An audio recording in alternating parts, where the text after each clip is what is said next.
friends. Hello, hello. We are almost live on StreamYard. We are live on StreamYard, almost on Yeah. Instagram. There we go. We are. I can't believe I'm about to say this, but I actually did miss you a lot last week. Aw, and you know what? It was 2 weeks in a Oh, row sorry. because it was the guys' night the other night, That's right. and I yeah, thought it it did. felt long. Yeah, it did feel long. I Well, I will did get agree to with see you though on when we went live with the OSLP girls. So I did get to see Sure. you the week before, but yeah, it's good to see you. How are you? I'm doing good. You Yeah, guys already had your Thanksgiving, your Canadian Thanksgiving, but our American one is tomorrow. So, we did. We had a Canadian one. I'm looking forward to seeing all the updates for all our American friends. So yeah, are you excited for yeah. it? Yeah, it's going to be just a pretty chill day. I feel like I have hacked Thanksgiving Oh by shoot. what I Okay. did. Yeah, I know it's a bold statement to make. We're going in strong, but I'm doing a Thanksgiving casserole this year. Oh, nice. And I first put like chicken breast and turkey breast in a crock pot and just like cooked it and then shredded it and mixed it with homemade gravy that I didn't homemake it, but there's this really great deli and they Someone did. homemade it. And Yep. so I mixed that together. So I did a layer of mashed potatoes, a layer of this like turkey gravy mix, and then stuffing on top. And then I'm just going to bake it. Isn't that like brilliant? I'm very proud of myself. You should be. That sounds very, very good. And then we don't have to do a whole turkey. I don't know. Dylan was a little bummed about the turkey. I'm like, if you want to do it, you can cook it, but I'm not into it this year. No, yeah, it's a lot of work. It could be a lot, right? So I get it. Yeah. Well, welcome, friends. Feel free to start sharing your non scale victories. I know, Rob, you have a ton, and I'm excited to hear them. I have a few myself, but as we're sharing them, feel free to write your non scale victories in the chats. Hey, Jason. Hey Jay, how are you? I We have see Tony on Tony. Yeah. TikTok. Hello. So yeah, please share your non scale victories, or I'm gonna throw in a little option too if you want to say what you're doing for Thanksgiving if you live in Ooh. America, or you can, or even if you live in Hey. Canada, what are you Yeah. doing for American Thanksgiving? I'm It's watching probably you just a guys. normal day. Yeah. We're just gonna watch you guys Y- celebrate. yeah, you guys had your Jealous. time to shine. I know now it's We our did. time. Yeah. So what's your non-scale victories? I know you have a few. Oh yeah, we had a lot over the past couple weeks. So I'm still coming down from the high of the UFE World Championship win, and Mhm. so that was Have you still. announced that here yet? I think Yeah, okay. we talked about it last week Okay. with the guy, or not last week, the week before with the Okay. guys. And I also announced my giveaway that I'm going to legit announce and do a post on soon. Mhm. Um, which is I am doing a giveaway for a registration for the Radical Body Transformation competition in June.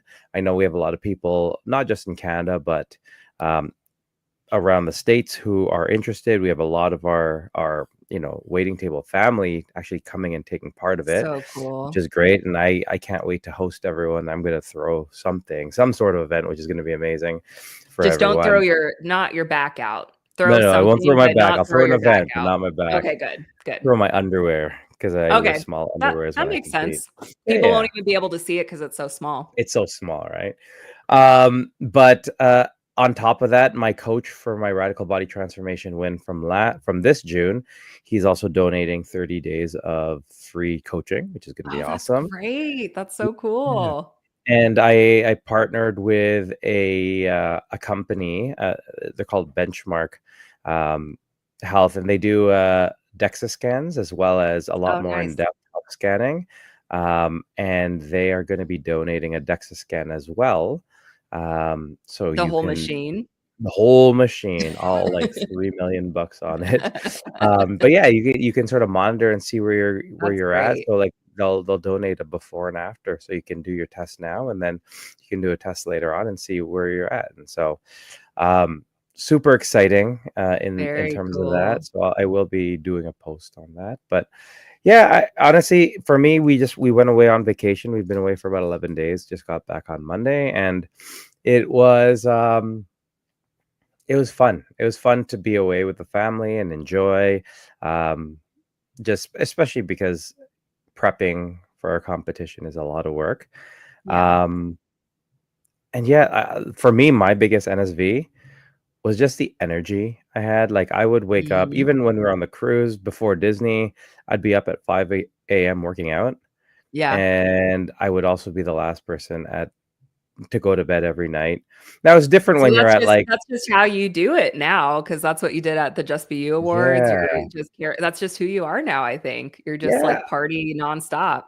that's it. I don't know. I just have so much energy, and I do find that sometimes it's hard because I feel like I have a bit of an expectation or a hope that other people will keep up, and then like, yeah, let's do stuff, and then it's just like, I am oh here to say, like, that is not realistic for a lot of people to keep my up. So, I hopefully you don't put Oh, that on I Mary and totally your put it on kids. other people.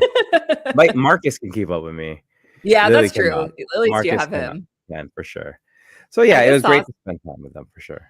Really quick, I did just see something that was interesting where a doctor was saying that women actually need 9 to 10 hours of sleep every day. Like that a lot of the research that's been done on how much sleep you need has been mainly on men. And so just throwing that out there, I felt very validated from that. I agree. So, I agree. That guy knows what he's talking about. yeah. So just saying. But Just saying, Disney's different. Disney's different. Yeah, lots of walking, lots of exercise was I'd fun. say 24,000 steps a day, I think I saw somewhere. Yeah, and even That's on the cruise, wild. like on the cruise, it was still like 10 to 12,000 plus my Mhm. workouts. I will say, and I was super proud of this. Um, with my shirt on, I was easily the most defined person at the gym every day. There were like a lot of big guys, but like in terms of definition, I was just like, and it was cool because all the people were looking at me, and I was just like, that's pretty awesome because like they're looking at me for that reason as opposed to Yeah, like I'm and bigger than them. they probably Uh, don't even know, like, how would they yeah, know your history or anything for unless sure. well, you probably brought in a before and after Yeah, picture of yeah. I have everything a you would cardboard do, cutout that I put up when I work out. But no, No. it was awesome to, it validates the whole process of everything, all the work I put in. Mhm. So it was really cool to do that. I What does also that have feel lost my abs. I have no more abs um, after that you cruise. can't they have gone away on the They're cru well, gone. when the cruise sailed away, It the cruise too. ship, It your too. abs Yeah. went with it. Yeah. Yep. Cast away I my abs. I Gone. like that. I was gonna ask you, how does that feel to, like how did that feel being in the gym, knowing people were looking at you because of, like, the definition and not because of, like, you being the, like, most overweight person Yeah. there? Like, what did that feel like, or did that hit how did that hit? I just am curious. Yeah, it is pretty awesome because like I think previously I remember this very vividly when I first started going to the gym. Because I had a post I remember, and it was like me going to the gym for the first time Mhm, when I started going back, and I remember just feeling very uncomfortable because in my head I was still the biggest guy there. It wasn't mhm, the case because I had lost a lot of weight at that point. Um, but you are always thinking that, you're always aware of that. mhm, Previously, mhm, when I was going to the gym, I was the biggest guy at the gym, and so that was still fresh in my head. And every time I think I go into an area where I'm with people, like I feel safe with our community. I feel safe mhm, gym. People know me, but I feel whenever I go into an area where I'm not most comfortable, then I always revert back to that idea that I stand out because I'm the biggest guy here, mhm, mhm, because that's sort of what I've always known. mhm. And then it sort of clicks that that's not the case, and people are looking at me because of the level of fitness I have, which is it's awesome. It feels great for sure. Yeah. That's so cool. I'm proud of you. That's super Thank you. exciting. And I too am proud of you. I love seeing the updates, like your before and afters. Like you've come a long way, and It's crazy. it's awesome. And honestly, I always think back to the beginning of this year when we had that show and we talked about. I am very interested to see how this year is for you. Mhm. After that first couple of years when you're starting to sort of Mhm. come into your own, and this is your regular life, and you've killed it. So I'm very proud of you. Thanks, buddy. Yeah, I'm Yeah. that's part of my NSV. It's fun. The couple that we've gotten to, feel free, you guys, put in your non-scale victories, all of the things you want to celebrate that don't have anything to do with the scale, put them in. Um, but yeah, that's actually kind of what mine relates to this week too, is the gym. And I went to the gym with Candace this last week. Did you see that? I don't Yeah. know if you knew that. Candace lives 20 minutes away from me now. Did you see any of Oh, I that? I didn't know she lived that close to you now. Yeah, just within the last month. So we've been hanging Wow. out, and so That's this so was week cool. 2. I know, it's so fun. So she was at my house last week, for the girls' night, and then we went to the gym together, just yesterday, and it was such a good workout, and I was telling her that, um, I finally am feeling more confident and Yeah, comfortable working out, um, in the gym setting. And I feel like before I used to always be like catering to other people and like, oh, sure. like they're gonna use that. I even if like they weren't using it, like, oh, I don't Yeah. want to get in their space or whatever. And I was telling her, I'm like, now I'm like, nope, like I deserve to be here as much as Yeah. anybody else here. And so I just feel a lot more like confident and more just sure of myself, like Good. doing stuff and knowing it's okay if I don't do it perfect, if I don't, I'm still learning and that's okay. But it was nice having her there too. So we were able to do our whole like routine together and it was really fun. And yeah, it just feels good to be like, no, I have a place at this table, so to speak, Yeah. of like, I deserve to be here. And yeah, it's fun. So, That is awesome. And you know what? Like it's awesome when you get to the point where it sort of clicks that mhm.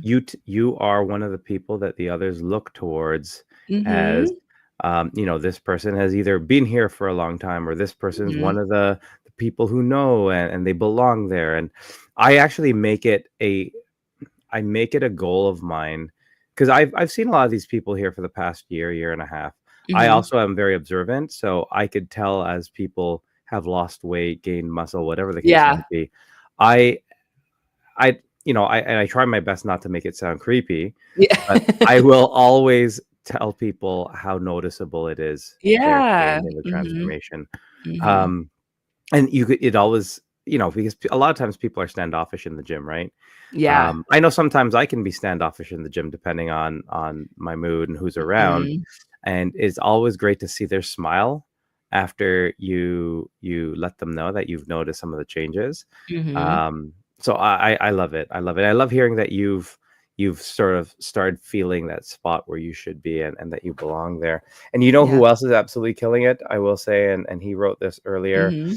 Jason, 5 months and a half in the gym this week, and he's excited to commit to movement. Jason has been absolutely killing it. Yeah. So in the men's group, I love seeing his updates every single day. He's there starting it off in the morning, letting everyone know. And I saw a picture of him from the bariatric retreat, and I replied, or I don't know if I replied or I messaged him right away. I'm like, dude, you look friggin' awesome. Like killing it. Yes. Absolutely love it. So I thought the congratulations, dude. same thing. I think Yeah. it was the same picture, and I didn't reach out, but I had thought that it too, of like, Yeah. you're looking really good. So good. I love it. And Yeah. it is just the commitment, right? Like, Mhm. with a lot of the posts that I've been doing the past couple of days and a lot of people talking to me about it, it just really is about the commitment, especially the one I posted today. I had a lot of people message me about it because Mhm. realistically, like we are all to some extent who I am or was in that first picture, right? You're Yeah. talking about you feeling uncomfortable being there. You don't you sort of give way to other people in the gym. Mhm. You don't know where to start. And then you get a bit more comfortable and then you become this person and then you become this person. And it all starts from just making the decision to change, just like we made the decision to change Mhm. bariatric surgery. And so yeah, every single person who asks me like, how did you get to this last picture. Like, that's Mhm. nuts. How do you absolutely do that? I'm like, you just make the decision, right? You make the Mhm. commitment to do it, and it'll come if you stick to your commitment. And I see that with Yeah. Jason, all the guys. I see it with you.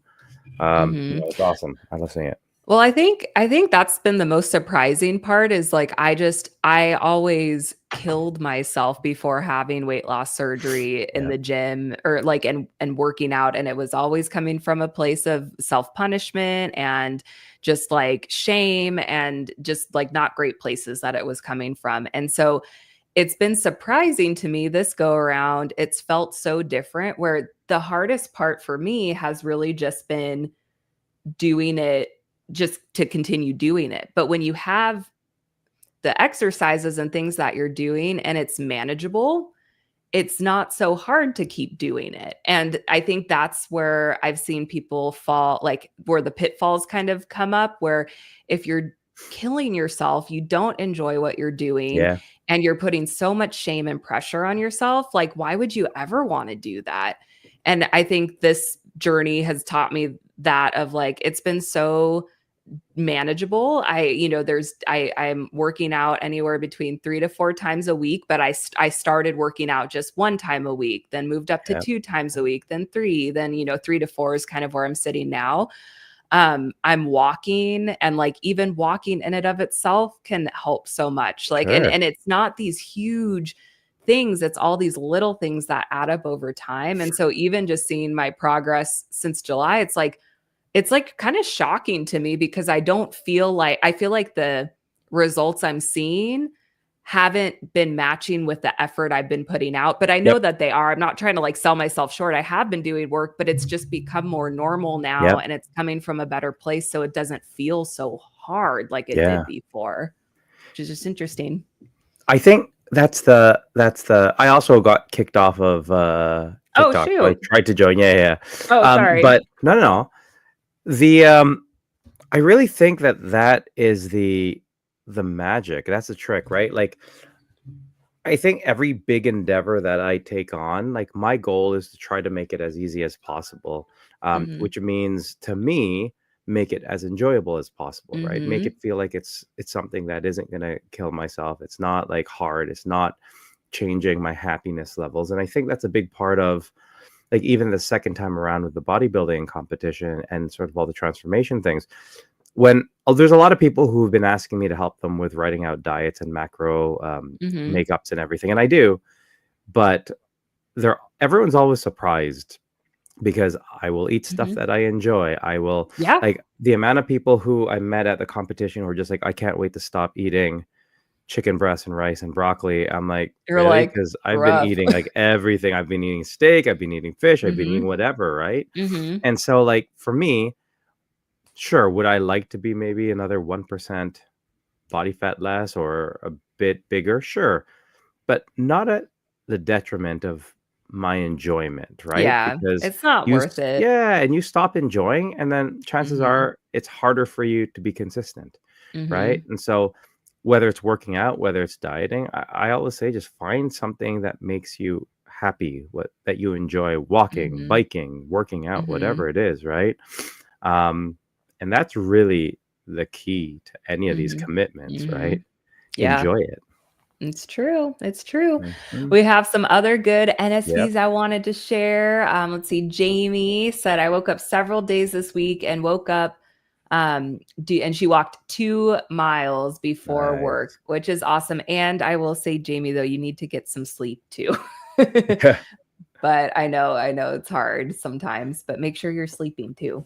And Jamie, I'm so Um, sorry I wasn't able to meet up with you when I was in Orlando. I was getting I messaged her about this too, but when I was in Orlando, I would have loved to have met up with her. Same with SABP, but like we were so tight on time, I know. and it was like we got back from the cruise and it was like, okay, we're leaving, and it's like rush, rush, rush, rush, rush. But next Yeah. time, and not even that, JBY. We'll see you JB in Wise. Well, JBY. I know. I really want to get out to Florida. Did you see SABP? I don't think they're on live, but they did a really cool gala for all their patients. Yeah. I want to go to that next year and Yeah, see that's so them cool. and yeah, super super cool. Do you want to read Harold's? Yeah, I love Harold's. Harold Uh-huh, super says, cool. yeah, Harold is doing a photo shoot for for a second magazine. The one is for Inspiring Weight Loss Journey, which is amazing. It'll be released in February 2025. Harold was part of the calendar, the men's calendar that we had, and now he's modeling it up in all the magazines. So good for you, Harold. That's amazing. So great. And he also And just climbed the mountain on a four-wheeler on November 9th. dang, Wow, okay. You got it that's all going. amazing. Congrats, man. That's awesome. Let's see. Jen said that her morning walks are now her time or my me Yeah. time. And then she also said that her big NSV this week was being able to get down on the floor with her nephew. She said she's lost 370 pounds in 2 years. Wow. And had total hip replacement this past July. She said she hasn't been on the floor in probably 12 years. That's Wow, that's awesome. incredible. Congratulations. That's so cool. Man, and hips are you probably feel like just a brand new person now with all of that. That's Mhm. so cool. Yeah. Oh, that's awesome. Jamie Make said we could sure have stolen the bell. Yes, we could have. And we will. next We year, still my will. friends, We next still year. will. The heist, we have to plan it. I'm gonna try to get them to bring it to JBY's. It would Put be it a in a great idea CD. if we rang it That collectively, would be so and then I'm gonna cool. steal it. And then, yeah, Like, it's gonna be like a Ocean's 11 thing, like, in yeah, like, transit. oh, and like everyone's gonna be like, wow, this is so nice. And they'll be Yeah. distracted with it, and you'll just be like, swipe it. Right, I'm gonna have, like, a replica bell made, and then we're gonna do the Oh, swap you're out. gonna do like this is like national treasure. You're like This Nick is Cage, like, yeah. Oh, yeah. no, I don't wanna be Mhm. Nick Cage, but yeah, I like know, that's that. why I said Yeah. it. I No, think that'd you're be Nick awesome. Cage. I'm totally gonna make something like this up. It's gonna Yeah, happen. yeah, I JBY like is gonna it. be awesome just for Hey, that. and just can you tell people what the Just Be You Awards are? Because we're gonna all get to be together soon. I'm so excited. Yeah, the JBY Awards, or the Just Be You Awards, is a celebration for members of the bariatric community, not necessarily the weight loss surgery community. It's whether you had weight loss surgery, whether you're used the GLP-1, whether you just lost the weight on your own. Um, it essentially is an award show where we celebrate all the achievements collectively of everyone. We have, it is run by the Our Sleeve Life podcast girls. And there are a bunch of different categories where Mhm. right now you can actually go and nominate people for those different categories. And again, it's celebrating the superstars that have done so much for this community and continue to do so much for this community. So go check them out. Yes, all the links for the tickets, for the nominations. The nominations are only open until December 15th, so make sure you go and nominate your Berry Mm, Buddies. All of that is in our waiting table link tree, so you can go check that out. It's at towards the top of it, so you can go check yeah. that out there. Yeah, for sure. Yes, I'm excited. And it's in St. Louis. It's in April. So It we is will April, and we have St. Louis. We're gonna we get will be there. tattoos, Mhm. ice cream. Did we say Mhm. hot dogs? Hot dogs? No, but I'm down for hot No. dogs. Okay. And there's gonna be a We're gonna rooftop just throw that in party. there with There's gonna hot be a dogs. rooftop party. Tony D is gonna be there. So excited to And yeah, meet Tony Dairy D Mail from Dairy Mail Experience, Experience. guys. I'm looking forward So to them. excited. If you haven't checked them out, please check them out. I guarantee they have been nominated as well by Mhm. someone. This Mhm. guy. Mhm. Also, there's a whole bunch of different categories like Bariatric Warrior, which I know Mhm. Jamie is for sure also nominated for that, who is also on our Instagram live right now. So yeah, lots of really, really cool people Mhm. are going to be there. Um, it was an amazing experience last year. So Yeah, and speaking of potential nominees, I'm so excited for our guest tonight, who we have girl Jamie who's on. So this is a different Jamie. But when we start like our real show, he's gonna hop on and his story. I'm just so excited to have him here. So TikTok friends, in just a couple minutes, we're gonna be moving over to mhm. YouTube and Instagram. And the only reason we do that, I feel like we need to explain ourselves because we do love like our TikTok folks, but the program we use, it doesn't allow us to stream over onto Yeah. TikTok. And so that's the only reason we change it, because then when we have guests on, it's kind of hard with the technology. You have to have 2 devices to be streaming at the same time, and it's kind of annoying. So that's the only reason. I don't want you guys to feel like we don't love you too. But just head over to either YouTube or Instagram for our live show. I'm excited. This is going to be a really, really good one. This is going to be a really good one. And also in terms of, for our friends on TikTok, Jaime has a very big following on TikTok. Mm-hmm. So you may know him from there. So it'll be a very, very, very, damn stream keys. I know, Tony. I know. Thanks, Tony. You get it. Yeah. Anyone who runs a podcast, our pain. Yep. So. And then one other thing, since we just have a couple minutes, Rob, I'm going to put you on the spot here. Yeah. Have you been taking your vitamins, your bariatric vitamins? Always. Look at you. You really are. You're really do. I don't know what this is, but I don't know what it is, but I take it because I found it. Do you know what is actually really, really cool? So I've been taking calcium citrate quite regularly, but it is the vitamin that I do at times miss. Mm-hmm. It's like easy to forget about it. Yeah. And, because I do all of my vitamins with my first and last meals, for example. But when I got my DEXA, they had looked at what my my bone density was and absolutely killed it. I have like top percentile for my age for men. Nice. I was like, okay, it's working. Because, with RNY, for example, the risk of having poor bone density is huge, right? Just because we don't absorb everything or as much of everything. So very happy about that. That's awesome. So we'll leave our little discount code up here. Well, it's not so little. I feel like 20%, like ProCare's vitamins are already priced really, really well. So to get another 20% off is like a steal of a deal. So we'll leave that up here just as a friendly reminder. It's important to take your vitamins. I take their vitamins every day. I know they're having some like Black Friday sales and stuff. So just make sure to use our code TWT20 to save 20%. So, all right, TikTok friends, hop on over to YouTube or Instagram. We're going to go take a quick bathroom break for sexy time music, and we'll be back in just a few. All right, sexy time music in 3, 2,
'Cause I know what I'm getting into.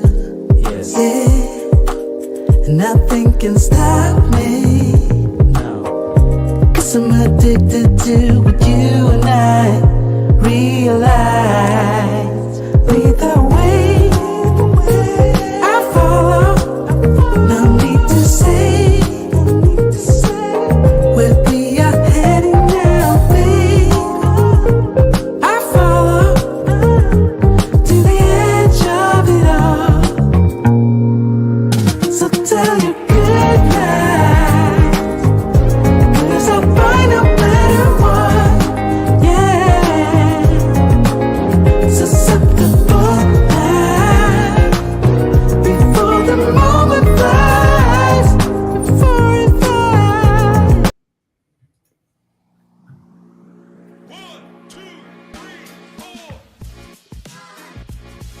Hey guys, this is Rob, and I got them thighs. What's up, guys? It's Murph and Real Men Cry. Hey, it's Shea, and I am the girl. Welcome to the Waiting Table Podcast. What's Hey, is up? that what Murph sounds like? I gave him a new voice tonight. I was feeling inspired. Hey, Did you like it? I do. I like it. It was very comic. It was very cartoony. I Very pictured him like on Disney. his skateboard, like, hey guys, that's how I pictured him tonight. Yeah, that works. That works. Thank you guys for joining us on another episode of the Waiting Table Podcast, where we have roundtable discussions about the hottest topics in weight loss, with, of course, the coolest people from the bariatric community. I'm Rob. We don't have Murph with us today, but we got Shea, and of course, we got you guys. So grab a chair, wind down from your busy day, and take a seat at the table. Shea, how's it going? It's going well. I have to give a huge shout out to Tony. He said he totally thought that was Murph. So I'm sure he's Yeah, saying that to stroke my ego, but I'm going to sure. take it. So thanks, buddy. I Yeah. appreciate that. But yeah, it's going well. I'm so excited for our guest tonight. I just kind of want to jump right in. But I'll ask how Um, you're doing first. How are you no, that's doing? not important. I'm great, Nobody but cares, but no I'll one do cares. nice. But yeah. I'm good. Cool. Well, I'll jump right in because I'm so excited. We have Jaime who's here with us tonight. And this is actually the first time we're meeting him virtually. We've talked with him over the interwebs and have kind of, seen his story, but this is the first time he's here with us. So, Rob, would you like to bring him in? Yeah, here we Maybe he can. go. Hey. Hey there, how are you? Hey, Good. How Jimmy, how are are you? you? Good, thank you. I'm Uh, hopeful that you'll maybe be able to teach us some things about TikTok because we don't really know what we're doing on there. So I appreciated all of your likes on there and sharing it. And me and Rob are kind of old folks that yeah, way. we're So oldies. Yeah, it is different for sure. well, do you mind just kind of introducing yourself, telling us a little bit about you and your story, and we'll just kind of take it away from there? Sure. Well, as far as the weight loss goes, my journey started at 715 pounds, July 14th of 2022. Um, a little bit personal stuff. I'm a father of four. I have almost 11-year-old triplet girls. That's so cool. Um, and you know what? I want to be alive to see them grow up. Hmm. And everybody's always asking about the why. So, you know, Hmm. there you go. That's it. Yeah. And you can't help anybody else, and you can't do anything for anybody else if you're not here. Hmm. So, that's how and nobody ever wants to be morbidly obese. I don't think anybody wants to be morbidly obese, and if they do, then that's a whole nother set of things. But that to I'm 48 years old now. So for my entire adult life, I was always trying to lose weight, and thankfully, it finally all came together Hmm. for me. Um, yeah, so I'm a chef by trade. So we were gonna originally cook something today, but logistically wise, that it was just like not gonna happen. So we can just talk about how we navigate the holidays, bariatrically. And the one thing that I would like to share, especially with people who don't know me, is I'm the type of person. I'm one person I think out of so many people that I know, either on GLP-1 medication, which is where I started, or bariatric wise, that I'm about the strictest person as it comes to my way of eating Hmm. as anybody I know. Hmm. Um, and it's by design because I know where my struggles were, Hmm. and that was super important to me. So I got a lot of comments, a lot based on what I do and don't eat. Hmm. Um, and it's pretty interesting being down 430, 435 pounds, Wow. where people tend to have an opinion on that. I'm like, you know what? When you can lose 234 pounds on GLP-1 medication and then decide to have surgery, and then in 18 months, and then turn around and lose 201 more pounds and counting, 11 months post-op duodenal switch bariatric surgery, then you can have a true opinion on Hmm. on what I do. And it's like, Yeah. because it's one thing, you guys know, sharing your story on social media, it gets a little bit like, like, even, sometimes it's like the people with the kind of trolly comments, and then there's people like legitimately just can't fathom that you know what's right for you. Yeah. Hmm. Hmm. So, that's Yeah. I think The, that's good though that you bring that up though, because you have to find what works for you, right? Like, and I think that's been the biggest thing I've learned in my bariatric journey is like you can take the bits and pieces and like suggestions and ideas from what other people are doing, but you have to be the one to figure out what works for yourself. Like that's the biggest thing. Sorry, Rob, I didn't mean to cut you off. no, I think there's so much to unpack in that Mhm. very, very short intro. Mhm. And I do want to get back to the family part because I know with Murph and myself, that was the main reason we made the changes as well. But just if we can go back to, what you had mentioned in regards to the way you eat and being strict. Um, I agree with Shay. It's very much, it's not even that you need to find out what works for yourself, which you do, but I think it's also understanding your history and the challenges Mhm. you've had in the past, right? Like I think I always tell people that the best conversation you can have is that conversation you have with yourself about why you failed and what you struggled with and why you succeeded at things. Because I think it's difficult to say, well, this is the blueprint to succeed, that this is what I have to do because this is what bariatric patients have done previous to me and this is how they did well, because they're not me. They don't have the challenges, they don't have the trauma that I do, they don't have the strengths that I do. And so really understanding what makes you tick, what makes you succeed and fail, I think is super important. So again, like I think what you had mentioned, just understanding some of the challenges that you had and being where you were at 715 pounds, you also know this based on experience. So whatever other people have to say, unless they've sat in your shoes, unless they were 715 pounds, who cares? Right? Mhm. Like it's tough in that sense, right? Yeah, and there was a triplet father friend of mine who's been keto for probably uh, 12, 14 years, who had lost over 275 pounds keto. And I knew sugar and carbohydrates were my issue. Yeah. And he would only give me as much information. Like he knew what my struggles were, and he kind of knew why I was failing, because I had, before this last time where I started to succeed, I talked to him a lot, and it was always about, I was always fine giving up the sugar and the carbohydrates, but it always led me, I could never sustain it. And it Mhm. wasn't, and he always cautioned me about sugar substitutes. Mhm. And I would argue that the sugar substitutes were, oh, there's zero on the glycemic index, this, that, and the other thing.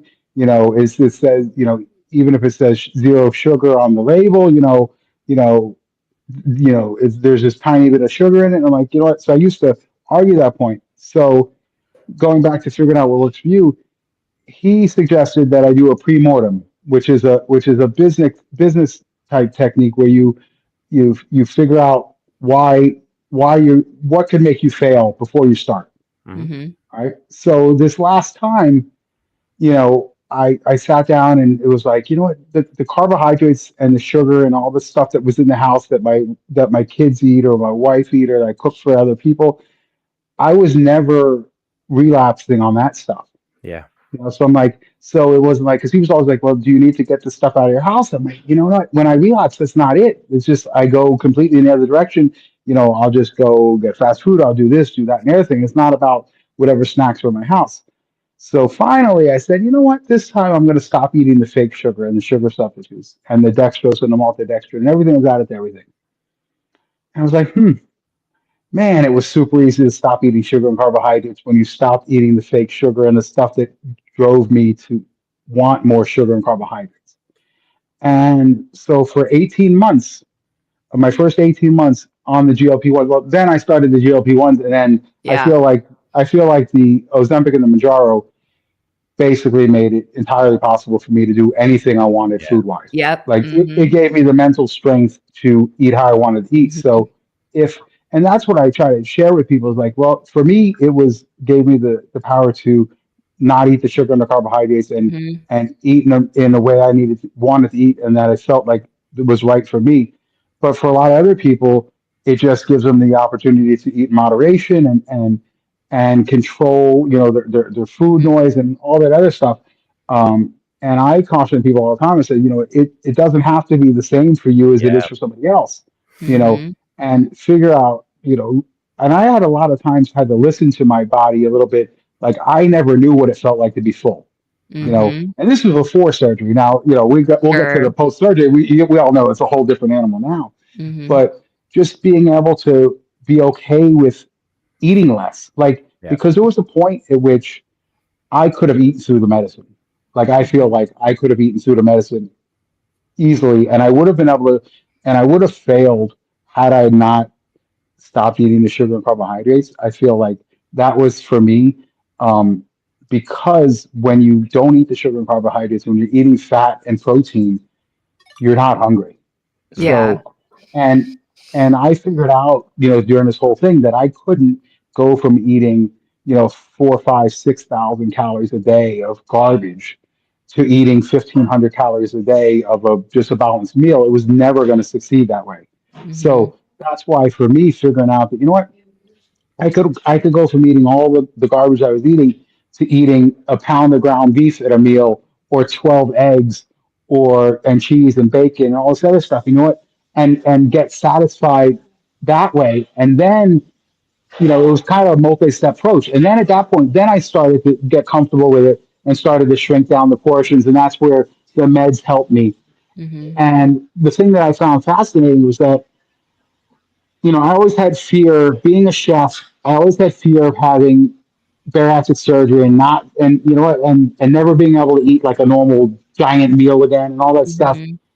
And it was the medicine that made me start to feel like, what, I'm okay. You know what, I Mhm. can go and eat a 6 ounce piece of meat and a couple of pieces of vegetables and be okay. Mhm. And that's a mental thing that's really hard to get through for a lot of people. And then somebody who worked as a chef for 25 plus years, it's a whole nother thing. Mhm. And realizing, and then going back to the family, is like, what. And once I started saying, the sugar and the carbohydrates was my deal, and I wasn't eating certain things, it was like, okay, well, there's no food. Like I don't care. There's not one food that is more important than my life, Yeah. Mhm. and that's just the bottom line for me. And that's not a strategy or something that a lot of people can do, but you know what, I've decided that there's certain things that I never want to eat again, and then there's certain things that I've worked back in because Mhm. post-op bariatrics, I decided that I needed to have some protein drinks, right? Like I couldn't get enough protein in. I didn't want to eat all day, Hmm. Mhm. so my right now my goals are like 145, 150 grams of protein. So that's basically 3 meals, and then two protein meals, just like either cottage cheese or a protein shake for me. Um, and then at first I was like all high and mighty, like I'm just going to eat bone broth with plain protein powder. And like, what, I decided that regardless of what I need to do, I'm not eating anything I don't like. Yeah. Yeah. And that's hard to do. And as hardcore as I was without the sugar and carbohydrates, like I couldn't do it. So I'm Mhm. like, okay, so what's my options? Well, I can either eat all day long and get all my sustenance from food, or I can try the sucralose and or stevia and some protein drinks and see what happens. So after 18 months and after having surgery, I said, okay, well, here we go. We're going to give it a try. And turns out, abstaining from the sugar and fake sugar for so long, I don't feel the addiction to sugar and carbs that the fake sugars used to cause me. Yeah. Mhm. So now that's gone. So now I have the the sugar substitutes in my protein drinks, and then also in my morning coffee, I like sugar-free flavors in my coffee. You know what? Hmm. It's one thing out of all the stuff that I eat and do. I don't really enjoy eating much of anything. I'll find a meal like once in a while, like, oh, that's really good, But like food is just kind of food, and you Hmm. guys can, I'm sure you guys can relate to that. But like the coffee, the little bit of sweetness that I get from that, and I monitor it myself because I don't eat anything else sweet. I won't sweeten anything else that I eat in the day. Hmm. So it's just my coffee, and it works for me, and I enjoy it. Yeah. Um, but just so I've evolved, and I feel like there's certain things that in my future, I think I will add certain things back in. Hmm. But I know the level of addiction that I have to sugar and carbohydrates. And it's, there's I'm not like everybody else. I'm not that person that had to do adrenal switch surgery and can go eat a quarter of a crumble cookie Hmm. or a scoop of mashed potatoes or one piece of bread. It's not me. And you know what? Maybe it might be me in 5 years, but Hmm. you know what? I'm not ready to find out. Yeah. Hmm. And I've really I worked when I was on the meds alone. I was really all about maximizing my weight loss on the meds because I feel like you can have success so many different ways, but you could help yourself. Hmm. Hmm. And then post op, I said, you know what, I'm doing it. I sought out the surgery because of the way I could eat. So I eat Hmm. exactly the same as I did prior to surgery, which is a big thing for me. With exception of I eat more dairy now, which is good because the calcium is perfect. Yeah. And then so ultimately I get more carbohydrates from like stuff like cottage cheese.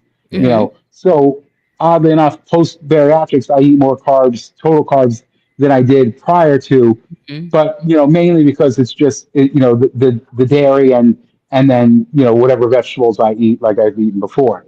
Hmm. But it's just knowing myself and just coming to terms with I'm okay if I never have ice cream. I'm okay if I never have a piece of bread. I'm okay if I never have white rice. I'm okay if I don't eat potatoes.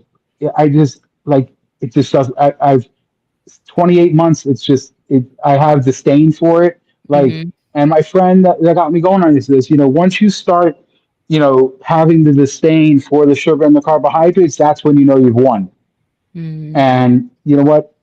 It's fine for me, and I enjoy what I do eat, and you know, it just a lot of people don't realize the freedom that comes with not craving anything. Like Hmm. if and people don't understand is like nobody nobody eats a steak or chicken and a little bit of vegetables and then says, "Oh, I'm full, but you know what? Let me go get something else. Let me go get another piece of bacon or something." It just doesn't happen when you don't eat the sugar and carbohydrates. I found that when you're full, you're full, Hmm. and there's no mental part that goes on with it. Whereas when I was morbidly obese and super morbidly obese, I could go and get $30 worth of Taco Bell drive-through, and then go home and eat dinner. You Hmm. know, and it's Yeah. like you know, and for me, the reality of it is just like it can't it doesn't work for me. So Hmm. I've come to the realization that my eating will evolve, and there's certain things like I want to be able to eat a sweet potato and be okay with it, and I want to be able to eat brown rice as long as it agrees with my stomach and be okay with it, Hmm. and I will get there. Yeah. I think, and you know, um, and I feel like there's no rush for me to do it. I think I'm still in an active weight loss version of myself, and yeah, I've asked all the questions of the surgeon, like how long can I expect to really lose weight after my Hmm. surgery? And they're like 18 months. So and it scared me for a long time, and I'm 11 months post-op, and it scared me, and then I wake up and I realize, you know what? I'm 29 pounds away at 11 months post-op from a weight that I'd be super duper happy with spending the rest of my life at. Hmm. And being as somebody who's never been, like the last time I was 30 pounds away from what I thought could have been a goal, I was probably 20 years old, Yeah. and then from the time that I graduated culinary school, I was 21 years old. I was 330 pounds. Mm-hmm. Um, when I got married for the first time in 2001, I was somewhere in the low to mid 400s. Mm-hmm. Um, throughout my 9 years of marriage, I got from four and change to as high as probably 550. Mm-hmm. Um, then I gotten divorced about 14 years ago, and I lost. That was the one time that I lost the most amount of weight. I had lost. I had gone from like four. I had gone from like 530 to the low fours, and Mm-hmm. that was the most success I ever had losing weight. And then at that point, then what happens? You lose it, and then I gained. I then went back up to 550 again. Yeah. Um, Yeah. and then at that point, I had gone from 550 to 600, 650. And a lot of people don't realize, and I try to share this as part of my story. Like, I was working 70, 80, 90 hours a week as a chef at 550, 600 pounds. And I went probably from 530 to 650 working those kind of hours.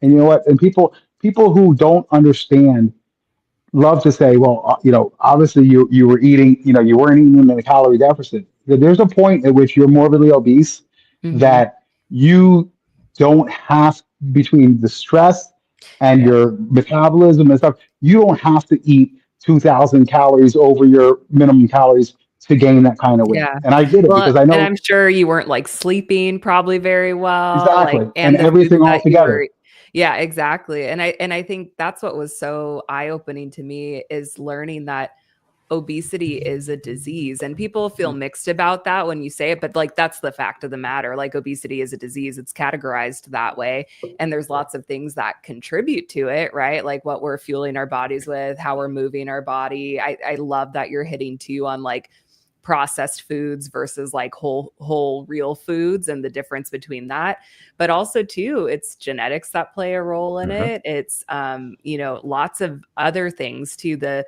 how we're doing mentally and emotionally plays a huge role into it, how much sleep we're getting. Like there's so many things. And so when people say just, oh, well, just eat less and move your body, it's like, it's a lot. It's a much Yeah. more complex disease than that. And I love that you're highlighting that because it's true. And yeah, I it's so frustrating when people don't understand that and heartbreaking when you're in this larger body. You already feel self-conscious in so many ways. And then you have people say, oh, well, just do this. It worked for me. It's like, well, that's great. But I wish it was that easy. Yeah. So many people in this, I mean, everybody that I've met in this weight loss community are like the most driven people I've ever met, like the most determined, the most driven, super strong people. And it's not that they had a lack of willpower. Like it's so much more complicated than that. And so I really appreciate you sharing just the reality of what that looked like to just help people understand that it's not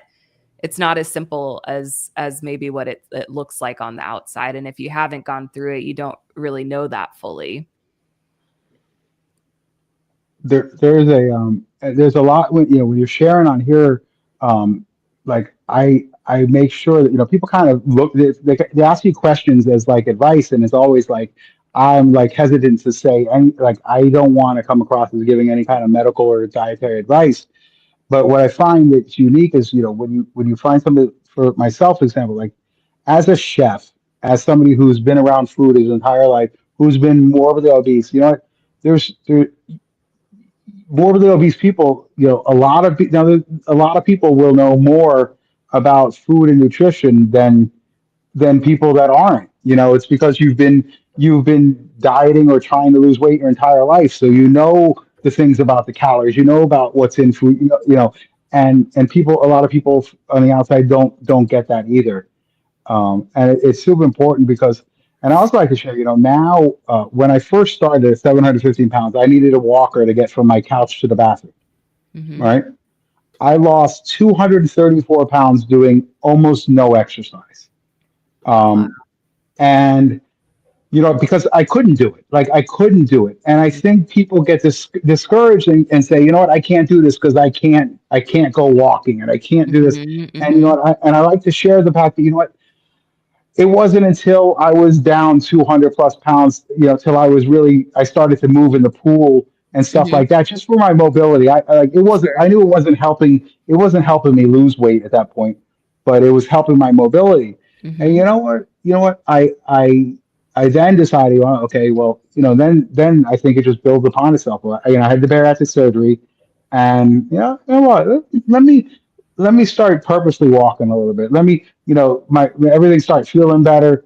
Okay, man, now I can walk 3, 4 miles on the treadmill. mhm. And it's Wow. and it's and and right now I'm not at a point like I walk on a treadmill a couple times a week, but my daily life. Like the other day, I looked at my phone, the steps of my phone, and it was a day we had gone to like Sam's Club and like BJ's and Publix, and I'm like, it was like 6,000 steps. Yeah. I'm like, you know what? That's enough. Yeah. You Yeah. know, Mhm, so just being able to live your life, you get the steps in, you do stuff, and it's like as as I've learned about my body, I know like if I walk every day, like I notice like the weight sometimes doesn't come off. mhm, So it's mhm, like I'm just like, because I'm so conscious of relapsing and getting frustrated, that I like, what, I don't want to do anything to to to negatively affect my loss, because even though that the number at the end of the day is not the most important thing, mhm, it's the most important thing for me. Like there's a number that I'm going to be happy with, and I want to get there. And I kind of have it in my mind now that I want to do some resistance training, I want to do some strength training, but I'm not going to do it until I get the last 29 off, because I know that at that point, if I don't change anything of the way I'm eating and stuff, any weight that I gain at that point is strictly going to be muscle mass, you mhm, know. And it's weird coming into realization. Like I had one of those scans about 31 pounds ago, mhm, that tells you your body fat, and um, I'm trying to navigate this too, because you see, like, okay, well, now at that point I'm 300 pounds and I have 30% body fat, which looking at stuff, I'm like, okay, well, I'm not really that far away at that point. It's not terrible. And, but then I also looked at my lean body mass and I said, okay, well, it says my lean body mass at 300 pounds is 218 pounds. mhm, Okay. Like, and say it's not 100% accurate. Okay. But like, oh, so now I have to figure this out, because if my goal weight is, if my goal weight is this, can I get to this number I have in my head without losing lean body mass? Because mhm, and that's the misconception about it too. Because like I've lost 10% lean body mass based on that scan at 300 and my pre-op scan at 485. yeah. Mhm, So with the 200 pounds, I've lost about 10% of mhm, lean body mass, which I can't, looking at it from, I don't think there was a way that it could have done any different, any worse. Um, but then I recognized it. You know what? I had some muscle mass in order to be able to just move my 700-pound self. Yep. mhm. You Oh, yeah. know, so there's so much learning about just everything. Mhm, And then I try to keep and then you have the loose skin thing. So, you know, then I start watching people that have skin surgery. I'm like, yeah, well, okay, if they lost 300 pounds and have 25 pounds of skin. Let's say I only have 25 pounds of skin. So really, I'm at 250 right now, technically speaking. So, but I don't want to use that in my head. So I'm like, I'm going mhm, to get to this 250, and then where everything else, falls, I'm happy with. mhm. Yeah. Uh, I feel like as you're talking, Jamie, I feel like there's so many correlations with Rob too and Murph too. And Murph was sad he couldn't be here tonight. But um Rob, what do you have to say about that? Because I know you've worked so like I just picture the pictures that you've shared of like at your lowest weight Sure. and then kind of where you've come now. I'm just curious to hear your thoughts on that.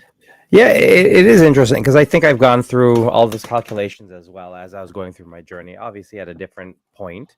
My largest was around 400 pounds. And so, yeah, going through all those different calculations and learning where you want to be or making the plans to where you want to be. Honestly, the biggest things I took from your story, well, one of the biggest things is you have a goal, right? I think that is so important for people. I know a lot of people don't really have a specific goal, and it may work for some people, it may not. But I always found that having a tangible goal keeps you motivated to keep going, right? And even if you slip, you can still constantly be working towards that goal, even if the sum of all parts are moving towards that direction.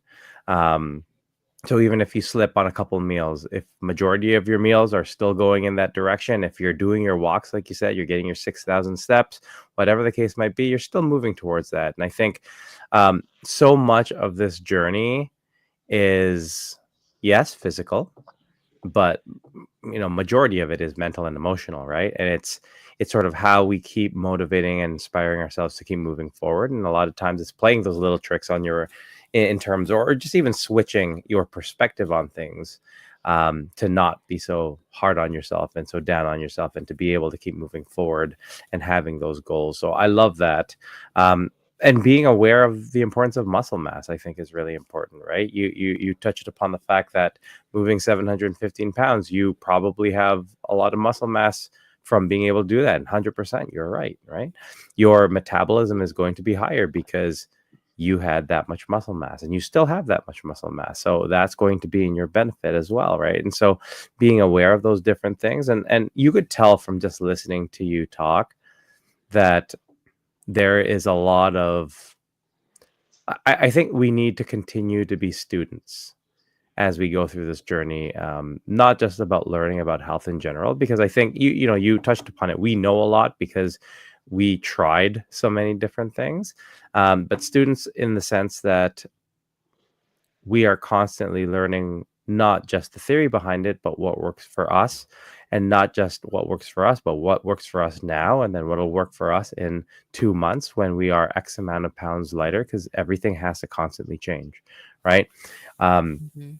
so I love the importance that you put on, I think, sort of keeping up to date, and being able to apply not just what you've learned, but what you've experienced into your practice now, because it's all important, right? Mhm. You can't just take a small part of it and say, this is true, this is what it's going to be, and then it's going to work. That's not the case, right? There's a lot of different parts of this equation, and it's clear that you have considered so many of these different parts. So, kudos for that. That's awesome.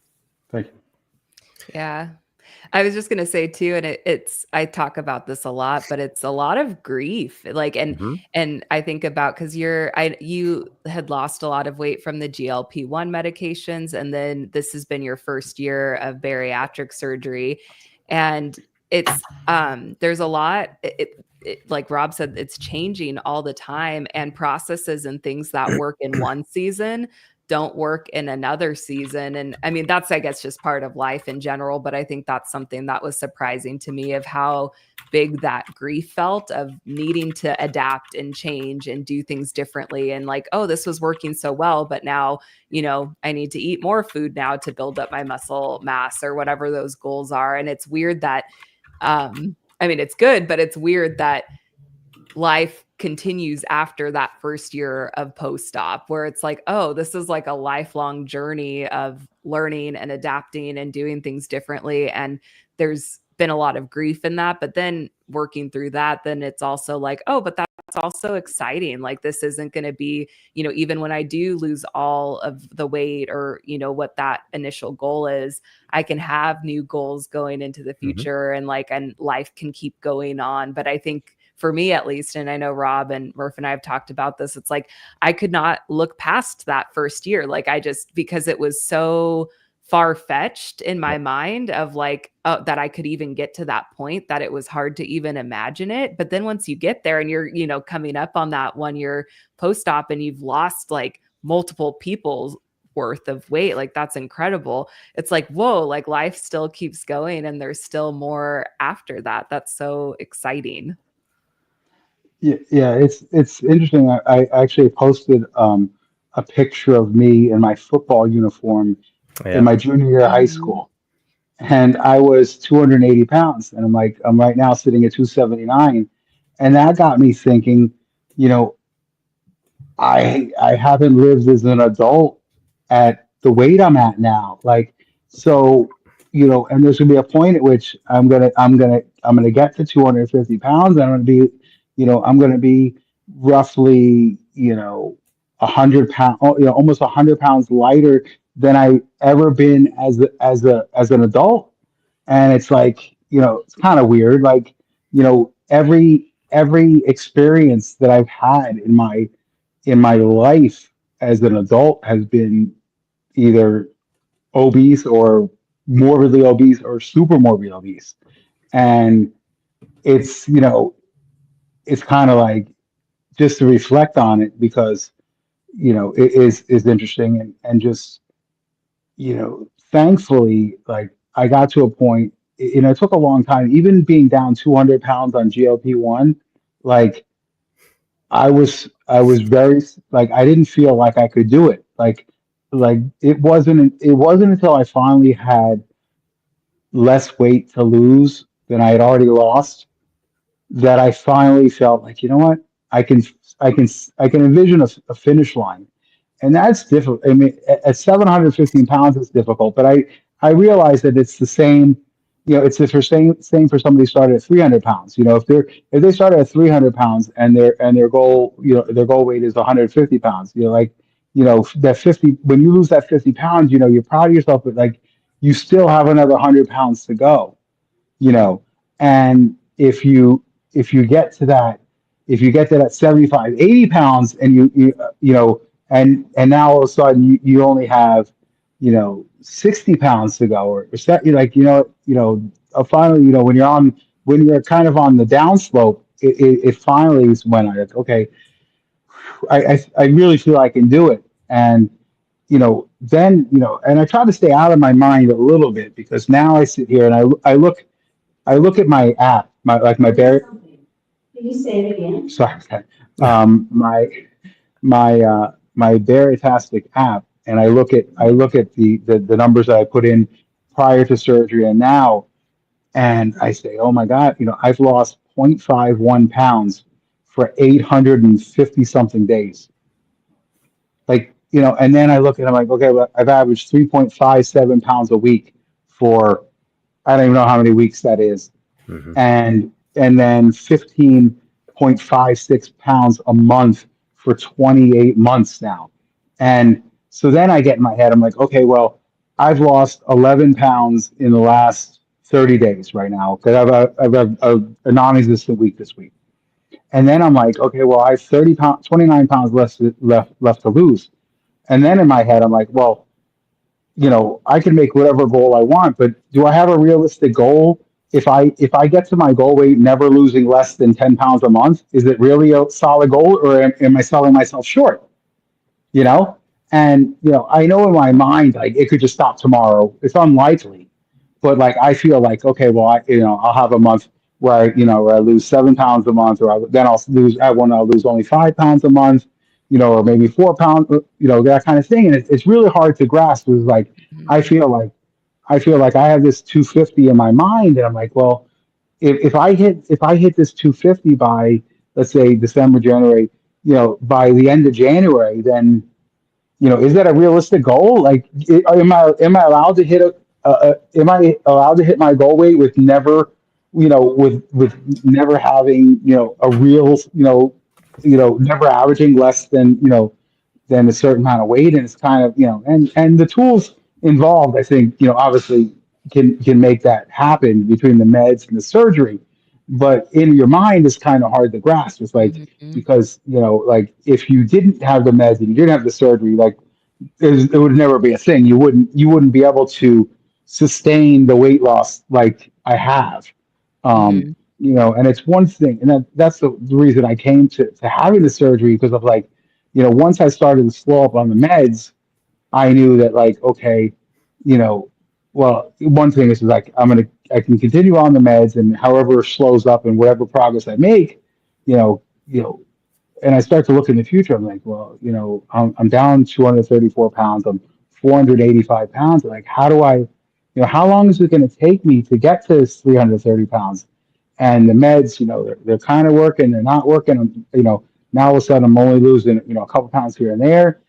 And it's like, that's, when I realized, like, you know what, I want to do a reset, but I don't want to be that happen to be like where I had to gain back 150 pounds before I started losing again. So it's like and basically having that surgery after 18 months of GLPs was like, okay, well we'll just flip the switch again, and now I'm having weight loss like when I started at 715 pounds, and it was Mm-hmm. like, and I was nervous that that wasn't going to happen either, because like I was like, well, what's my body going to do? Like, am I gonna lose weight like people do after the surgery when I've already lost so much weight?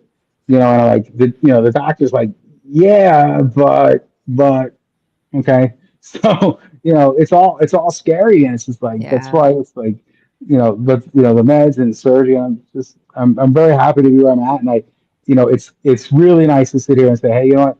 I know I'm gonna get there. Like, Mhm. Mm-hmm. there's like zero doubt that I'm gonna get at Mm-hmm. least at least that number that I have figured out. And you know what? If I end up stalling and it takes me, 6 months after that, or a year after that, I'm okay with it as well, because I realize that, like, there's no end in sight for me. Like, Yeah. I'm 28 months in, and I've changed so much about my life. Like, I'm I'm working towards the next year of my life. So, Mm-hmm. like, at this point, like, I don't need a time frame on it. I don't need to, Right. like, it is what it's going to be. And I know, Mm-hmm. I try to be pessimistic in my thoughts, just so I don't get disappointed. But I'm like I know I'm going to achieve it. On my TikToks. If I look back to my old TikToks, on my background, I said, at first it was like, I'm, on a journey to lose 400 plus pounds.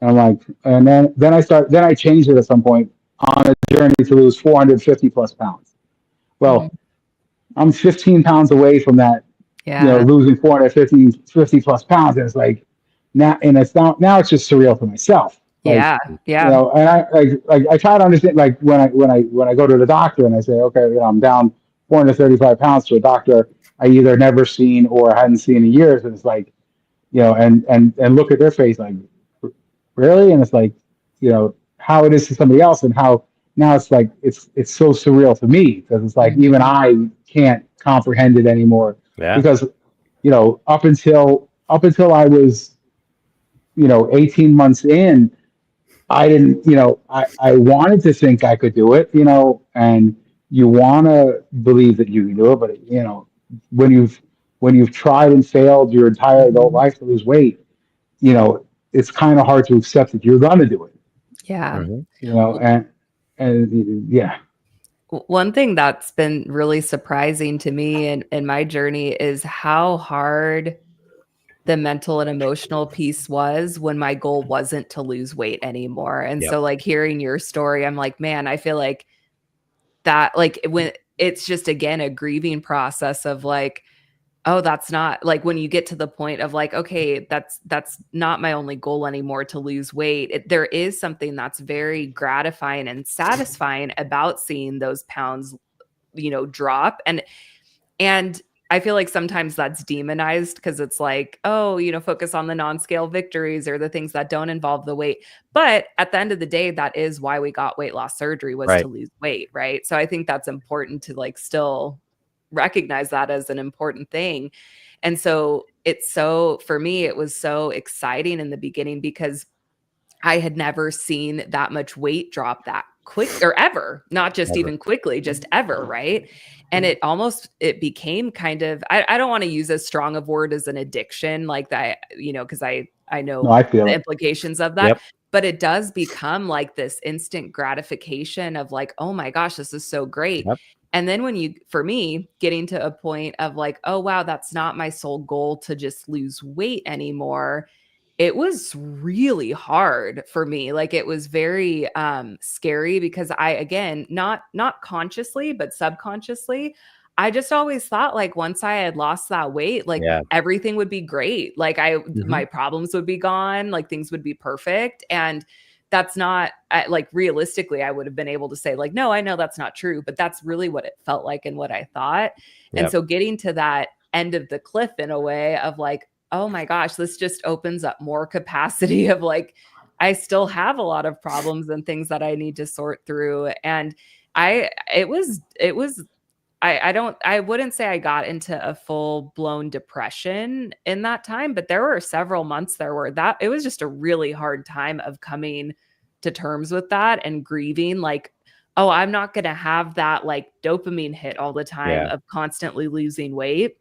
And it's really hard. So I guess I share that just cuz like I didn't hear people talking about that when I was in my journey, Hmm. and it just wasn't even a thought that like once you're done losing weight, like that's when it becomes harder in a different kind of way. So I don't know if what that's worth, but it it's sad realizing that, oh, I still have problems and there's still things that I need to sort through, and I don't know. It's I tough. I think that's important, and I love that you share that, Shay, because I know that that is something that I would say majority of us experience, and even now it's still not talked about, right? It really isn't. Mhm. You know, you'll hear it every once in a while, but for the most part, it doesn't get addressed. It doesn't get warned. I know in most programs they don't talk about it, and I think that that part comes down to the the importance of really looking at what you learn. It's the self growth part during your journey. And I think it's very, very hard, as you had mentioned, to look past anything other than that number going down on a weekly basis. I used to have I can find it. It's a chart where it's like every week, how much do you lose? And I used to post it. I used to post it on my Instagram, like, oh, this week I'm down this much. And then I remember like the worst feeling would be seeing the same number for multiple weeks, or it's just like, okay, well, this number is only 1 pound down versus used to be 4 pounds down for this week. And it was just like, and its effect on you was so powerful, right? You talked about it being addiction. I know, Jamie, you had mentioned like, yeah, sometimes you feel that too. And it's tough because it that ends up being sort of the sole thing that we get from it. And I think that is, obviously there's a benefit, because obviously there's a big health benefit to just losing the weight, even though, we're really into this number going down. But what that means in terms of health implications is huge. But I think it's about also understanding sort of the other aspects of this whole process. And I think that, like, I know with a lot of the peer mentorship that I do with my hospital and with my program, that is always the focus I put on. It's that first year. It's like, great, you're going to lose this much weight. You're going to see these numbers that you've never seen before. You're going to see all this weight drop. Because realistically, when's the last time you've seen 2 pounds a week come off, let alone 10, let alone 5, let alone, you were talking about some amazing averages, Jamie, that you were seeing weekly and monthly, right? And it's like, you're going to see that, but what happens when that stops? Are you prepared to be able to do what you need to do? Because it may stop at a point where I'm not at my goal yet, right? And have I learned enough about myself, as well as this whole weight loss process and this health process, to be able to keep that going? And I think that's a challenge that we all face, or faced, or will face. Um, And yeah, I'm glad you brought that up, Shay, because that's a very big part of this whole journey, I think, that we need to sort of battle with, right? It is very hard. Um, we have a couple comments. Yeah, Mary in Motion says, yeah, living after weight loss can be really difficult. I agree with that. There's a grieving process. Mary is over 10 years post-op at this point. And yeah, so she's gone through it. She knows that grieving process. And I think also it's not a one-time grieving process, right? Like, I'm 4 years, and I think there are numerous times where you feel that grieving process, because there's different things that happen, that you learn, that you go through, that you recognize are different. Like, I think I just had one of those moments when you had said, Jamie, that in your whole adult life, you've never lived as someone who wasn't morbidly obese, or super morbidly obese. And I was like, that is true, right? I think for a lot of it is true. And it's sort of like, now I'm this whole new person. Now I'm living this whole new life. But how do I keep in a perspective that history and what I learned and its impact on us? Because it definitely has an impact on us. Like Shay and I were having a conversation during happy hour about how it felt to be. So I shared that when I was on vacation, I was at the gym. A lot of people were looking at me, and I recognized the fact that at that current time, I was the most conditioned person in the gym. And Shay had asked, how does that feel? Knowing that in the past, it was opposite. You were being looked at because you were the largest person in the gym. And again, these are different things and different emotions. And realistically, it's different trauma that we sort of forget about because we are so caught up in this ride that we're on where we're losing this weight and all these great things are happening. And we don't really think about all these other things that have lasting impressions on us, and until they pop up, right? Until you get on that airplane and realize, oh shoot, I don't need to worry about the seatbelt extender. Or you, like, I know for me, it was like on a roller coaster. It's like that anxiety I had when they were walking around to put your seatbelt on, and I realized that wasn't an issue. But this trauma sticks with us because of all these things we've had to go through, right? Penny Fisher 16 says the entire process has been the main focus of life. Now your journey has other areas of purpose. 100%, right? Like Shay, you talked about walking up to that cliff and you're at that end, and it's sort of like, shit, what now? Right? Yep. Because that, we've been so tunnel vision for so long, and rightfully so, right? Like, as you mentioned, that is the purpose. That was the purpose for us to do this. And so it's sort of like, what now? Mhm. And it's tough because, like, I know my goal was always to live like everyone else, live like them, right? I wanted to be able to be where everyone else was. And then you get to the point where it's like, I weigh like everyone else. And it's like, but now I feel like I have no purpose because I'm Mhm. like everyone else. And that was my single goal for the past year and a half. So what's next, right? So I Mhm. think that's always a good thing for us to talk about, especially when we're talking about talking to anyone who's going through the process or is about to start that process, right? Being Mhm. cognizant of the whole journey. You talked about being in the gym. Like I'll go as far as saying, like, you know what? I like, I'll be, in a store and like, Yeah. that guy's way bigger than me. That Yeah. guy's way bigger. And and like it's like, you know, not saying, obviously not saying anything negative about that person, but I'm Sure. like, for so many years, when anywhere between 500 and 715 pounds, you're pretty much the biggest person Yeah. anywhere you go. Yeah. And now, it's like I'll go into a restaurant, they'll go sit me at a booth, because they always go to sit you at a booth first, like in a restaurant, like, and Yeah. now it's like, it there was a lot of anxiety to it Sure.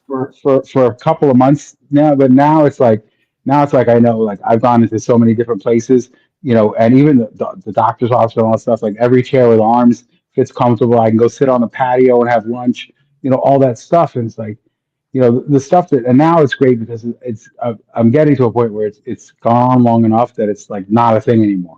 Like Yeah. it just is. I went out, had lunch. I want to sit on the patio. I sit on the patio because I can comfortably sit in the chair.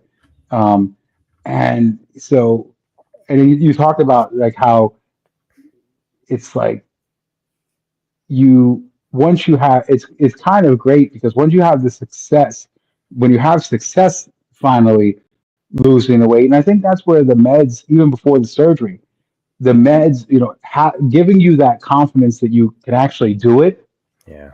and you have some power over it, and you don't feel like you're gonna fail. I think is a huge part of being successful is having that thought that, I can, I can do it. Like and then it becomes like that quote addiction, like, okay, well, I just want, I want to lose more and I want to lose more. And I feel as long as in my mind, I'm not compromising my, I'm eating my protein, I'm drinking my water, I'm doing everything, and I'm doing everything healthy for my body. You know what? If I lose more, I lose more. Lose more, I lose more. And I think as long as I'm doing it that way, I'm kind of, because I'm like in my other mind, I'm just like, well, then, I guess, when I stop, when I get to the point where I stop losing weight, maybe I need to see if I can get addicted to working out a little bit. Yeah. You know, maybe I need to see if I really enjoy, lifting or lifting weights and stuff. Because like I haven't lifted weights since I was a senior in high school. So like I'm gonna have to try it out and see if I like it. And hopefully I will, just enough so I can just do enough to get me physically, a little bit stronger, a little bit better off. But there's a whole journey left for me, especially when it comes to, I'm not worried about maintenance. Like a lot of people on the meds are worried about maintenance, and even in the surgery field, I'm not worried about that because, like I said, I don't plan on changing anything. But like, there is a like, I gotta figure out like, there's, I'm not gonna be to where I feel like I'm not gonna be just living my life for a long time. Like there's a couple more years in my journey to go, between trying to figure out, what I need to do to get, there's a minimal amount of skin surgery that I'm going to need just based on losing all that weight. Um, and so, I'm just going to see where it takes me. For sure. I think that's the important part, right? Like, as much as we have specific goals, and it's great to have those goals, I think, you got to see where it takes you, right? Because things will always change. Your focus will always change. Your body is going to change, right? I think a lot of us have been surprised at the way that our direction has gone, but I think it's important not to fight that either, right? Because I know Shea has done this in the past in terms of like, are you a new person or are you a different version of your previous person? Like, what is your identity now? And I think we are. I know I am. I'm very surprised at who the person I am is. Right? Like there are definitely remnants of who that person was, and a lot of things. But I think I am really coming out as the person I actually am. I know I put on a lot of facades back then in regards to who I want to be or who I think I should be or where I should fit in. And now it's different. I think we also I have way more non-negotiables now in terms of understanding what my value and my worth is compared to before, right? Like Shay had mentioned previously at the gym, she would be like, oh, this person's going to go. I'm going to step back and let them go. And now it's like, no, well, no, I deserve something just as much as anyone else, right? Previous Rob would be the exact same way. It's just like, no, back away. You don't deserve it to the same level that this person does. And I think that's a big part. So yeah, making sure that we don't fight that and you allow yourself to grow in whatever direction that goes is going to be awesome. And I'm excited to see you continue to grow on your journey Mhm. because you've Thank you. done a friggin' amazing job at this point. So it's going to be awesome to see for sure. Thank you. I appreciate it. Well, I know we're kind of wrapping up on time, but I thought maybe if we could just go around, and I'm not going to say have to say what we're grateful for because everybody is going to be forced to do that tomorrow. But maybe just like a helpful tip or something that you're taking into Thanksgiving. Like, what is Mhm. something that just like maybe a helpful tip? And while you guys think, I can start because I've had time to prep. I put this in the Berry Aftercare program that I'm a part of with Dr. Connie Stapleton. I just posted a video on that. But one of the things that I'm taking into tomorrow is that um, you can make the day as special or as normal as you want it to be. I think for so long, I had it in my head of like, I have to make this big, feast or make things super special. But honestly, tomorrow's going to be a fairly like normal day for me. I'm going to be eating food throughout the whole day. I'm not going to just wait until Thanksgiving dinner. It's like I'm going to move my body. I'm making brownie cheesecake for dessert, and I'm going to have some of that. And I'm also going to move my body and walk. And so I think that's something just to keep in mind that you get to choose what your day looks Yep. like, and it can be as special or as normal or somewhere in between as you want it to be. That's mine. What's your Rob? You take it away. What's your tip? Even though it's not I'm Thanksgiving Canadian, for Canada. so I don't have a tip. No, yeah, really, for me, it is perspective. Keep it in perspective where you are, the person you are now, and the person you were last Thanksgiving.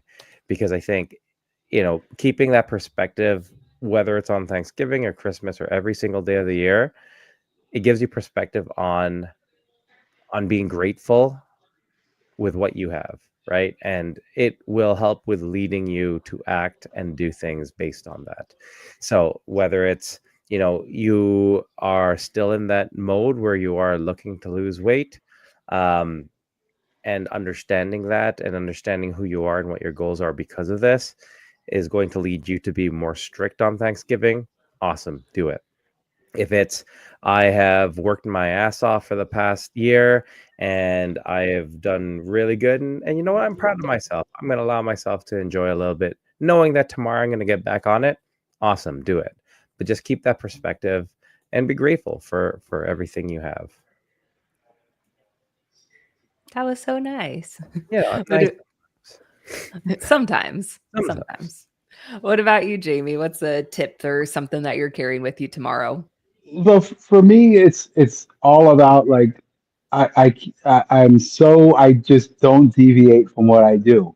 So, Consistent. and this was like I went on the first vacation um when I would think I was four I would think it was I know I said 330 pounds. I went on a work trip with my wife, and you know what? I didn't deviate from my way of eating. I just happened to be in another halfway across the country, right? And that's kind of how I feel now. It's like, you know what? I'm going to make a whole bunch of food that I'm not going to eat, that I have no desire to eat, but I'm gonna, I'm thankful I'm kind of thankful for the strength to say, you know what? I'm gonna enjoy I'm gonna enjoy the foods that I normally eat. I'm gonna eat a high quality, beef tenderloin. I'm gonna eat a slice of turkey. I'm gonna eat a couple of Brussels sprouts with some bacon on it, and I'm gonna enjoy the family. I'm gonna enjoy, I'm gonna relish in the fact that the food doesn't control me. Nice. And everybody, like and sometimes I wish I could be that person that I could make myself a plate with like 3 ounces of meat and then like tiny little spoonfuls of everything, but I'm not there. I know it's not me yet. And maybe that's something I work towards next year, saying, hey, what, this is going to be the day that I have, a spoonful of mashed potatoes or something like that. Or sweet potatoes or something, whatever the case may be, but like, I feel like I can't, like I don't need to miss anything.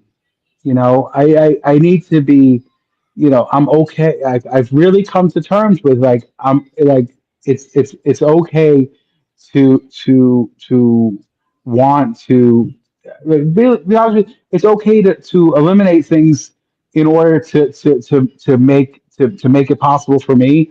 And you know what? And then I can always do different later. And I'm just thankful for that I've been able to figure it out, and I feel like I'm going to continually evolve because when you talk about identity, like when you've been morbidly obese for your entire adult life, it's like I don't even know what I like to do because I haven't done anything, Right. you know. And I'm going Christmas Day. We're going to New York City with my kids. I'm going to fly. I know that I have zero issues going on the plane, and I fit in the plane okay. What was now 60 pounds ago, and I'm excited. I want to, like, 60 pounds ago I could walk straight down the aisle. I'm like, now I'm going to walk straight down the aisle. I'm not even going to touch anything. And I'm going to sit in this. I'm going to sit in an aisle I'm going to sit in an aisle with my three kids, with two of my three kids, and I'm like, and I know that, like, if there was a stranger sitting next to me, I would still be able to fit in the seat. Yeah. And that kind of stuff is like, wow, and I don't have to stress, well, what if I have to go pee? Like, no, because I can fit in it, it's as small as an airplane bathroom as I know I can fit in it. And it's just like, and I just I'm very thankful for the journey that I'm on, and I know that like there's just so much more for me because I just don't even know like and it's I like to come on here and share my story and I really the one thing and I share on TikTok, but I really want to get more involved in the bariatric community because I feel like there's I only know a couple people I only know a couple people that were as big or bigger than I was. Right. I think I know two, maybe three. Um, so I feel like, being out there and talking about it is definitely something that that I want to do because, if I definitely could have used the motivation of seeing, somebody because I saw people lose, a couple several hundred pounds, but like, you know, I guess I probably could have searched out somebody who's lost more than 400 pounds, but like it wasn't popping up for me anywhere, you know, and I think there's a segment of people that say, hey, you know what, that they need to see it, and then everybody else, bottom line is that like whatever your challenges are, you weren't, thank God for you, you weren't 715 pounds, so Yeah. you're 350 or 450 or 550 or even 600 pounds is, it ain't as bad as my 715 was, and then, so I'm like, okay, and even for me, it's like, okay, I was 715. Well, at least I wasn't 850, like at some point, it's like, shit, you gotta, you gotta take the wins where you can get them. But like, I just want to, I'm thankful for that. And I'm thankful for just the power, the fact that the food doesn't control me in that way, and it's liberating and it's nice, and I can make great food, for my family and stuff that that I'm not going to eat. I can be fine with it and not, because at the end of the day, right now, I can eat whatever I want. Hmm. I can eat, if I want a piece of pumpkin pie, a little piece of pumpkin pie, or some mashed potatoes, or this, that, and the other thing, I can eat it. But you know what? The strength for me is that I don't want it, and it needs to be that way for me. And I'm glad I can do it. Here's one last thing. That's why I would like to talk. I went to the movies with my kids yesterday. We went and saw Wicked. Okay. Um, Oh, First I of want to all, see it so bad. it was great. So first of all, sitting in one of those fancy theaters with a recliner, I didn't touch both sides. Nice. Mhm. Like that. So like, and that's one thing is like, even that those chairs are huge. Like at my biggest, like I would have had to try to wedge myself in there Yeah. and not make comfortable. And you know what? I don't eat popcorn. I don't eat corn. I don't eat anything like that. I had two pieces of popcorn. Literally, Good. Yeah. literally two pieces of popcorn. Like, Yeah. but then, then my wife and the one daughter were eating it. The other two don't eat popcorn. I sat all the way at the other end because I didn't want to even grab anymore because like I Yeah. know that's something like popcorn is like one thing is like you know you could just you Yeah. eat Yeah. it, so like, and I'm like, this is not the day I want to find out if my stomach can handle it or not. Yeah. Yeah. Yeah. So you didn't So eat popcorn, but did you sing all of the songs in I did, Wicked? what, and I didn't recognize that I didn't realize how many of the songs I actually knew because I never saw it on Broadway. I never saw it like in the show. So like I knew the story a little bit and I'd be Yeah. like, hmm, I and then think I'm like, oh, having popular. triplet girls Yeah. is Could probably do just that. embedded in your psyche without even trying. Yeah, I know all the Moana, I know all the Frozen, I know all the other thing, all the I can name all the Disney princesses. Yeah, See, we should have done so a Disney game. Next time you come on, I'll Next have a time. Next Disney time. game keyed up and it's ready to go. awesome. I really appreciate it. Yeah, and we appreciate you sharing your amazing story and your experiences. So thank you very much, Jaime, for joining us tonight on another episode of the Waiting Table podcast, where we're serving the weight loss community. 1 pound at a time. Yeah, 1 pound at a time. Did it work? Because you kind of cut out a little bit. Yeah, see, I think I don't think StreamYard can handle They can't that handle. low No. of a R&B voice. That I 1 guess pound at a not. time. Happy Have a good night, Thanksgiving, guys. Happy everyone. Thanksgiving. Have a good feeling. Thank you, guys. See you later, guys.